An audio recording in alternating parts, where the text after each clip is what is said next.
多人说他长得像伍佰，那可是为了我想让他跟伍佰之间做一点区隔，那建立他一点形象。那伍佰可能就是比较朴素、比较简约，那我就让他走比较华丽的路线，而且他可能个人也喜爱这样子。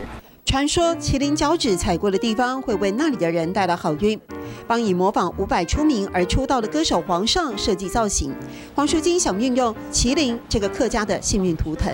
麒麟的鳞片啊，跟它的一些形象，我们就把它做成就是火焰的，就是变形的形象。舞台服装可以天马行空，可以不按牌理出牌的视觉效果，让黄淑金特别着迷。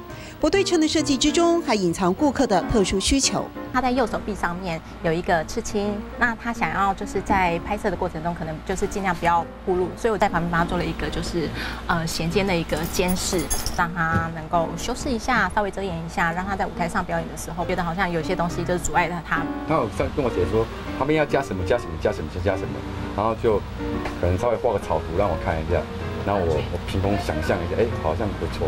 黄淑金说，小时候跟着奶奶看他们穿客家戏服表演，那些热闹快乐的儿时记忆，自然地转化成设计灵感。我的东西喜欢让它缤纷，我觉得这样看起来视觉上是快乐的。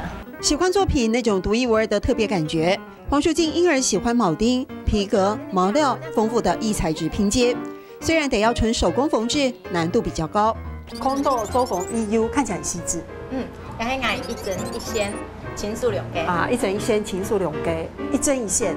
亲手缝的，无论是歌手的宣传服，或是客家博览会夺下金奖的作品，都很容易在黄淑金的设计中找到客家元素。这位年轻的设计师告诉我们，那是他对客家认同想付出的心力。空豆周公 EU 一针一线，轻塑两根。空豆周公 EU 一针一线，轻塑两根。谢谢宗仪老师。